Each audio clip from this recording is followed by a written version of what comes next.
और इस कलीसिया को यीशु मसीह लेने आने वाला। ये चर्च को नहीं लेने आने वाला। ये बिल्डिंग यहीं रहेगी। ये बिल्डिंग में बैठने वाले लोग यीशु मसीह के साथ जाएंगे। हालेलुया। ये बिल्डिंग नहीं जाएगा। ये टीना, ये पन्नी, ये ढोलक, ये कैमरा, ये सब नहीं जाएगा। कौन जाएगा? हम जाएंगे। हालेलुया। हालेलुया। उस कलीसिया को लेने आने वाला यीशु मसीह। हम और आप कलीसिया है। और कलीसिया को हम कैसे तैयार किए अपनी जिंदगी को?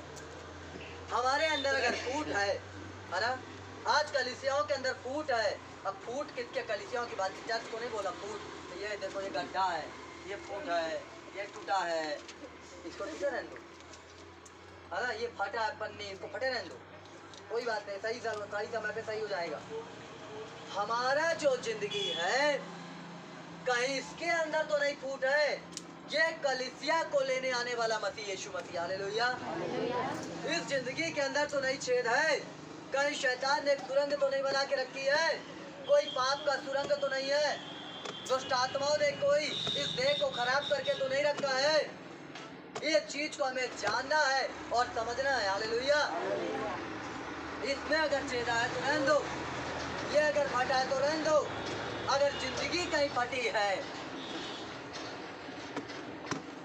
जिंदगी अगर कहीं फटी है, जिंदगी के अंदर कोई प्रॉब्लम है, जिंदगी के अंदर कोई समस्या है, इस कैमरे को आगे ले आओ, क्या लग रहा है? जिंदगी के अंदर कोई समस्या है, जिंदगी के अंदर कोई प्रॉब्लम है, तो सचमुच हमें और जिंदगी को नहीं, है ना, परंतु जिसमें ना दाग, ना झुर्री और ना कलंक होगा, उस कलीसिया को यीशु मसीह क्या करेगा?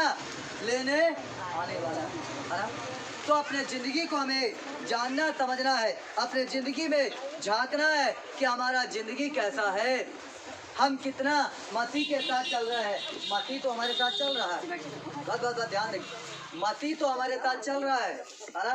मसीह ने तो हमें, पादरी साहब दुआ कर दो, ऑटो ले लें हम, है ना। ठीक है, दुआ कर दो, चलो प्रभु तुमको आशीष दे, ऑटो दिला दी। वेरी गुड, ठीक है। अच्छे तरीके से जो भी उसका पैसा है ना, उस पैसे को भी जमा करवा रहे हैं। Very good, hallelujah. अब उस कलीसिया को लेने आने वाला है जिसमें ना दाग, ना छुर्री, ना कलंक है। अब ऑटो चलाते चलाते अखियां मिलाऊं कभी हथियां, हाँ, मैं बोलता नहीं हूँ, मैं बोलता नहीं हूँ, हाँ, मैं बोलता नहीं हूँ।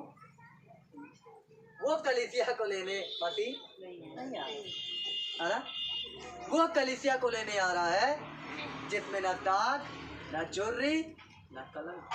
हालेलुया। हालेलुया। अगर दाग और झुर्री कलंक हो गया तो खत्म। समझ रहे हैं? अपने आप को पवित्र बनाना है। जिस कलीसिया में फूट क्यों हो रही थी, यहाँ पे पौलुस जो बोलता है क्या मसीह बढ़ गया, आखिर फूट होने का कारण क्या था? आखिर क्यों चर्च के अंदर लड़ाई हो रही थी? क्यों कलीसिया के अंदर झगड़े हो रहे थे? क्यों गुटबाजी चालू हो चुकी थी?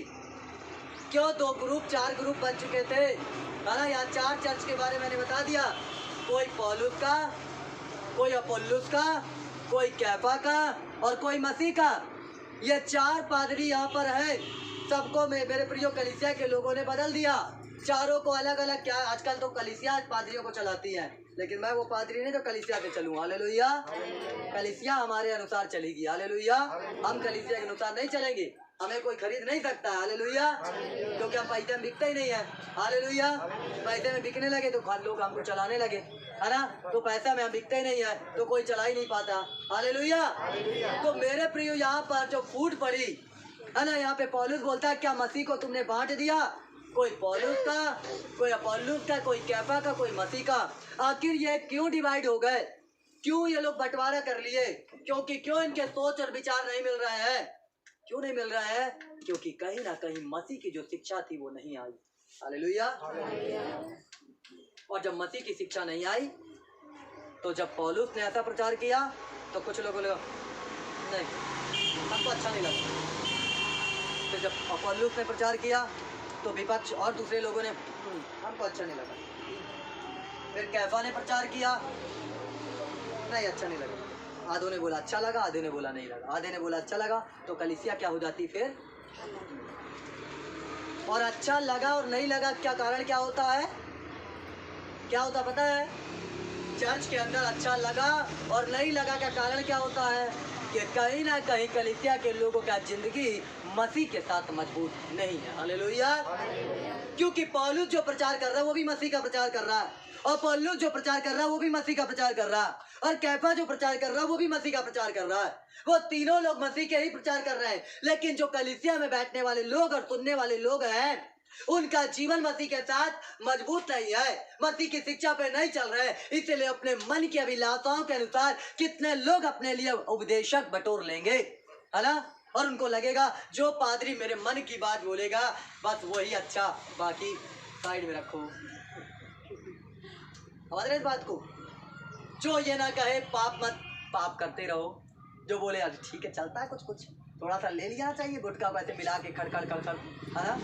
जो पादरी ये ना बोल रहा है बेहतरीन है, बहुत अच्छा कलीसिया है ना, बहुत अच्छा चर्च है ना, क्या करना भैया, बहुत मस्त बहुत अच्छा चर्च है, वो पादरी कुछ नहीं बोलते। अरे गुटखा खाओ चाहे कुछ, अरे 2 मिनट लगता है, बाहर कुल्ला कर लो, पानी रखा रहता है, अंदर आके बैठ जाओ, फिर 12 के बाद जब आराधना छूटती है फिर जाके खा लो, जेब में छुपा छुपा रखे रहो, है ना। समझ रहे इस चीज को? वो क्योंकि यहाँ पर मसीह की शिक्षा न होने के कारण बंटवारा हो गया।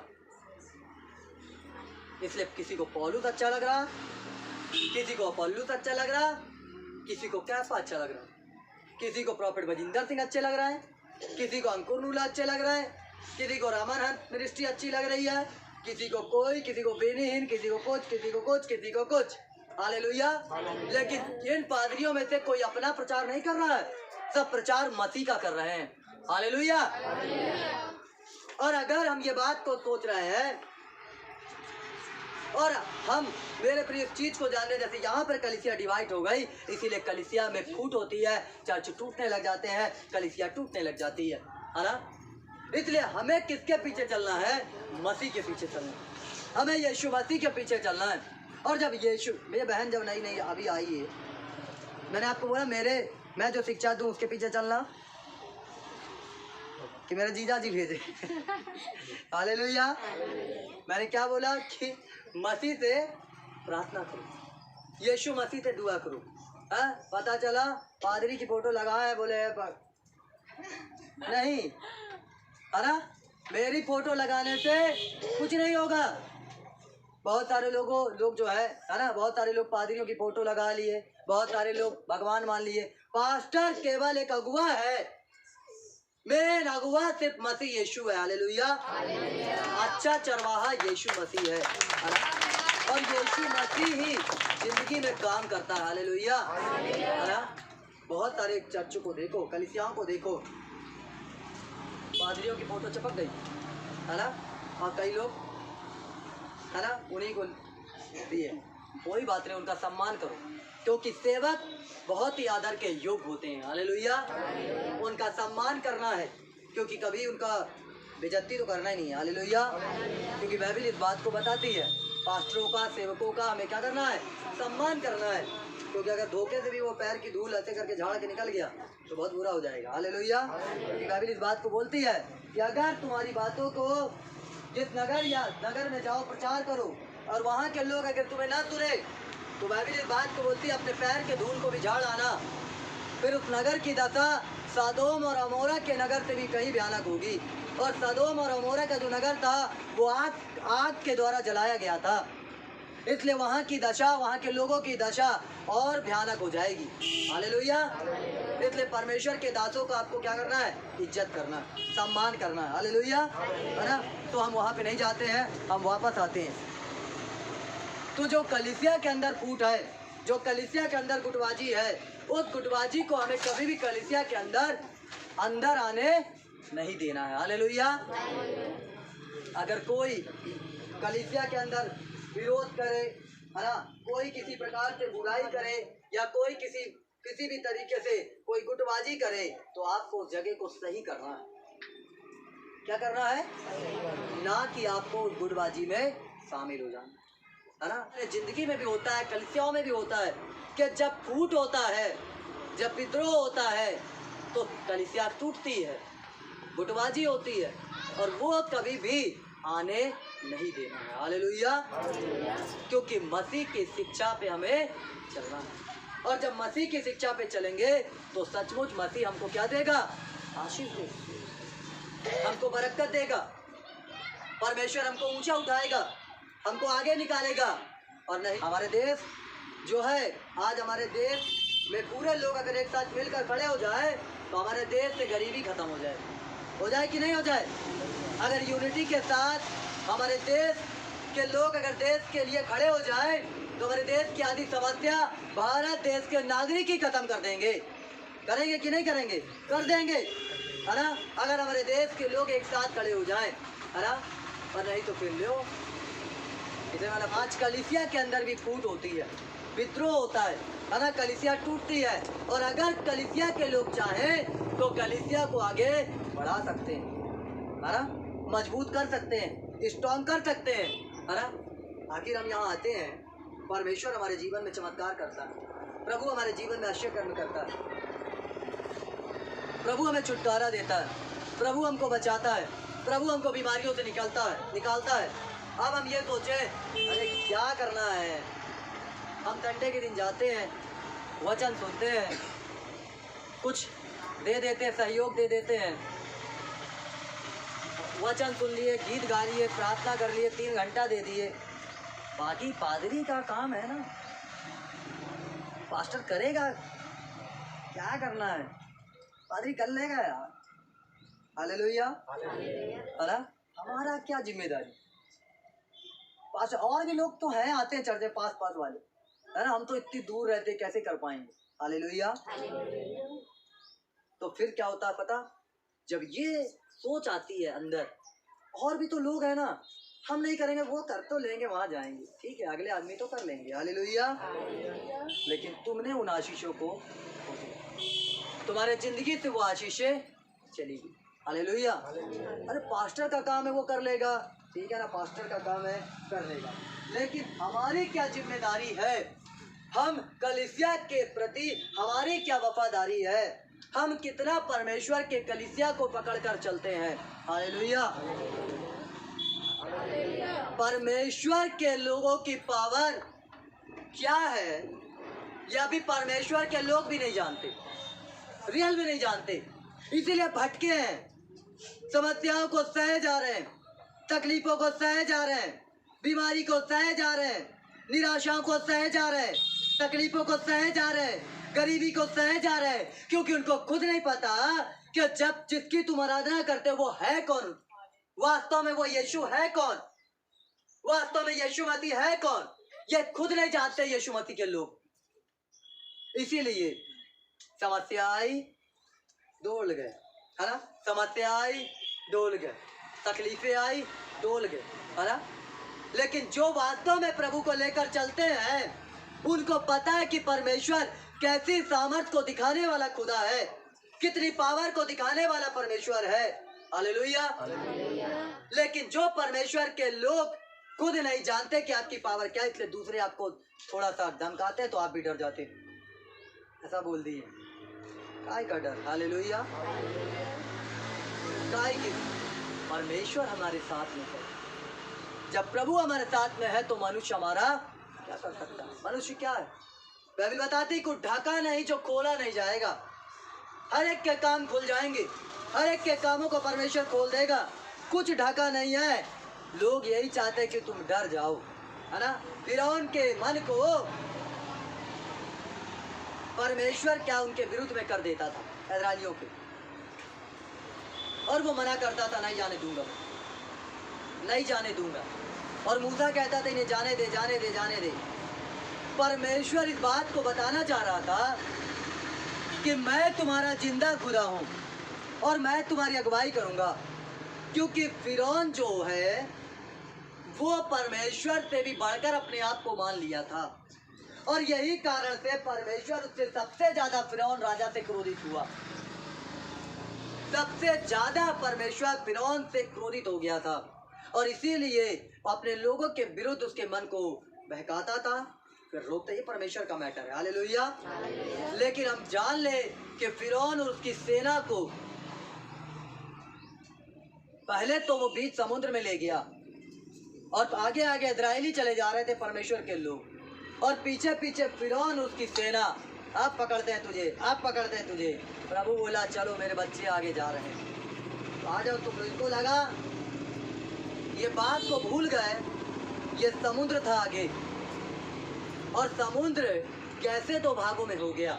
फिरौन की सेना इस बात को भूल गई, और आगे तो परमेश्वर के लोग जा रहे हैं क्योंकि उनका बाप उनकी अगुवाई कर रहा है, उनका बाप उसको लिए जा रहा है। लेकिन तुम क्यों घुस गए उस समुद्र में? वो तुम्हारा बाप नहीं है, तुम क्यों घुस गए? और जैसे ही इस्राएली समुद्र को पार किए, तुरंत परमेश्वर ने समुद्र को वापस बहा दिया। हालेलुया। और आज भी फिरौन की डेड बॉडी अभी मिली है, मछलियों ने भी उसको नहीं खाया। पता आपको, हजारों वर्ष पहले फिरौन राजा को मार दिया परमेश्वर ने, लेकिन मछलियों ने भी उसके चमड़ी को नहीं चखा कि कैसा स्वाद है इसका। हालेलुया। तो याद रखो, परमेश्वर के लोगों के विरुद्ध में जो काम होते हैं ना, जो परमेश्वर के लोगों के विरुद्ध में लोग जो काम करते हैं, वो शुरुआत में तो बड़े अच्छे लगते हैं, थोड़ा शुरुआत में तो बड़ा अच्छा लगता है, लेकिन बाद में परमेश्वर जब उसका उत्तर देता है तो पता आपको क्या कर देता है? कहाँ से जन्म हुआ था, कहाँ से मरण हुआ, उस इतिहास को भी खत्म कर देता, पन्ना ही दबा देता है। हालेलुया। पूरे बाइबल में इस बात की गवाही देती बाइबल, लेकिन हमें आपको कलीसिया में फूट नहीं आने देना है, कलीसिया को यूनिटी में लेकर चलना है, कलीसिया को मसीह के शिक्षा में लेकर चलना है, कि कभी भी कलीसिया में आपस में वाद विवाद ना हो, लड़ाई झगड़े ना हो, गुटबाजी ना हो, है ना, परंतु एक मन एक आत्मा से चलना है और परमेश्वर के पीछे चलकर हमें अपनी जिंदगी का निर्वाह करना है। हालेलुया। क्योंकि मसीह ये शिक्षा देता है, मसीह इन बातों को बताता है। लेकिन जब मसीह की शिक्षा नहीं होती तो क्या हो जाता है? फूट हो जाती है, गुटबाजी हो जाती है, और कलीसिया टूटने लगती है, और शैतान अटैक करता है, बीमारियों को देता है, फिर समस्याओं को देता है, फिर एक एक करके नोचता है ना। किसी का बीपी हाई होता है तो किसी का शुगर, है ना, एक एक करके नोचता है सबको। लोगों को नहीं पता चलता, क्या बताएं, नहीं आ पा रहे, बहुत समस्याएं हैं, क्या बताएं, मत बताओ, नहीं जानना है। हालेलुया। अरे जिस दिन तुमने यीशु को जान लिया, उस दिन आधी समस्याएं तो तुम्हारी वैसे ही चली गई, आधी प्रॉब्लम तो तुम्हारी ऐसे ही चली गई। लेकिन अगर तुमने यीशु को नहीं जाना तो निराशाओं के साथ जीते रहोगे, दुष्ट आत्माएं घुसेगी दिमाग में, दुआ करते रहोगे, प्रार्थना करोगे, ओ प्रभु मुझे चंगाई दो। शैतान बोलेगा हट, तू नहीं होगा चंगा, हट, तू बीमार रहेगा, तू मर जाएगा, मर जाएगी। ऐसा शैतान डालेगा, मन के अंदर विचार को देखेगा, डालेगा। इसीलिए क्या कहता प्रभु को वचन, क्या बोलता कि मेरे विश्वास को बढ़ा, मेरे अविश्वास का इलाज। भैया समस्याएं तो ऑलरेडी समस्याएं हैं, वो पहले से दिख रही है, आपको मालूम है कि मेरे जिंदगी में प्रॉब्लम है, लेकिन ये प्रॉब्लम जाएगी कैसे? केवल विश्वास के द्वारा। हालेलुया। केवल विश्वास समस्याओं को दूर करेगा आपकी जिंदगी में, केवल विश्वास बीमारी को करेगा दूर, और विश्वास ही तो नहीं बढ़ने देता शैतान। मैं जब प्रार्थना करता था शुरुआत में, और मेरे प्रियो रात के समय, रात तो डरावनी होती है ना, रात के समय जब प्रार्थना करता था तो खट पिट आवाज़ चालू हो जाया करे, भूत प्रेत लग जाए, जो भी लगता हो नहीं पता मुझे, तो मेरे अंदर थोड़ा सा डर या किसी प्रकार की बातें आती, तो मैं बहुत कुछ नहीं बोलता था, प्रभु ये कर, प्रभु, मैं बोलता प्रभु मेरे विश्वास को बढ़ा, प्रभु मेरे विश्वास को बढ़ा, प्रभु मेरे विश्वास को बढ़ा। क्योंकि अगर विश्वास बढ़ गया तो ऑलरेडी चमत्कार होने लगेंगे, और जब विश्वास ही नहीं बढ़ेगा, करे रह दिया, ठीक है जा, मैं ठीक है जा, ठीक है जा, तुम्हारा ही विश्वास नहीं तो वो क्या ठीक होगा। हालेलुया। तुम्हें को विश्वास नहीं तो क्या समस्याएं जाएंगी, जब तुम्हारे ही अविश्वास तुम्हारे अंदर भरा हुआ है ना, तुम्हारे अंदर ही अविश्वास है, तो कैसे समस्याएं तुमको छोड़कर जाएगी, कैसे तकलीफें तुमको छोड़कर जाएगी। जब तुम्हारे अंदर ही अविश्वास की आत्मा घुसी हुई है ना, आंधी और तूफान आया, लहरें ऐसे ऐसे ऐसे होने लगी है ना, चेले बोले ओ प्रभु हमें बचा, प्रभु हमें बचा, प्रभु हमें बचा। यीशु मसीह क्या बोलते हैं, हे अविश्वासियों, मैं कब तक तुम्हारे साथ रहूंगा। प्रभु उनसे कहते हैं, और यीशु मसीह उठा और डांटा। यीशु मसीह ने कहा, हे पानी और आंधी शांत हो जा, वो शांत हो गए। हालेलुया। आपको अपनी समस्याओं से लड़ना है, आपको अपनी प्रॉब्लम से लड़ना है, आपको अपनी बीमारी से खुद लड़ना है, आपको अपने दिमाग के अंदर जो शैतान है, 2-3 तरीके से लड़ाई होती है। भयानक लड़ाई माइंड में होती है, और इससे अगर आप जीत लिए ना, तो दुनिया की कोई ताकत नहीं आपको हरा पाएगी। जैसे दुआ करने बैठोगे, तुरंत मन के अंदर उल्टे सीधे सवाल जवाब चालू हो जाएंगे, तुरंत गलत सोच विचार चालू हो जाएंगे। जैसे प्रार्थना करोगे, तुरंत जो आपके साथ गलत किया उसका चेहरा दिखने लगेगा, ऐसा बड़ा सा। जैसे आप प्रार्थना करने जाओगे, तुरंत जिसने आपको गाली दी है, कुछ गलत कहा है, उसका चेहरा आपको इतना बड़ा सा दिखाई देगा, शैतान लाके उसका खोपड़ी धर देगा। तो आपका दिमाग जो है प्रभु के साथ लगते लगते उसी के लगे रहेगा। फिर आप बोलोगे आमीन, फिर लगेगा अरे वो कर दिया। शैतान कभी भी आपको प्रार्थना करने नहीं देना चाहता, शैतान कभी भी आपको दुआ करने नहीं देना चाहता। वो इसका सबसे पहला वार है माइंड के अंदर, एक युद्ध चलता लड़ाई का। और ये चलो अगर ये भी नहीं हो पाया मान लो, तो अचानक क्या होगा, अभी तो मैं गैस पे ही चढ़ा के आई हूँ, फिर आधा दिमाग लग जाएगा गैस में। चलो हो गया, आमीन बोल देती हूँ। मतलब आप प्रार्थना में बढ़ ही ना पाओ। जैसे आप सुबह उठ के प्रार्थना करने की कोशिश करोगे, तो आपका दिमाग लग जाएगा, अरे अभी तो मुझे दुकान खोलना है, फिर जल्दी जल्दी दुआ करके। समझ रहे हो, ये बहुत फायदे वाली बात बता रहा हूँ आपको।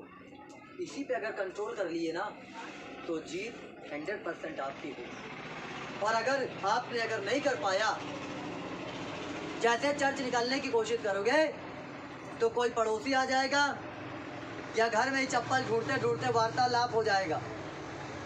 मेरी चप्पल यहाँ रखी थी, मेरा जूता यहाँ था, क्योंकि 6 दिन तक बिल्कुल याद नहीं रहता, बिल्कुल याद नहीं रहेगा कि मेरा मोजा कहाँ है, मेरा कपड़ा कहाँ है, मेरा जूता कहाँ है, मेरा और सामान कहाँ रखा है, बिल्कुल याद नहीं रहेगा।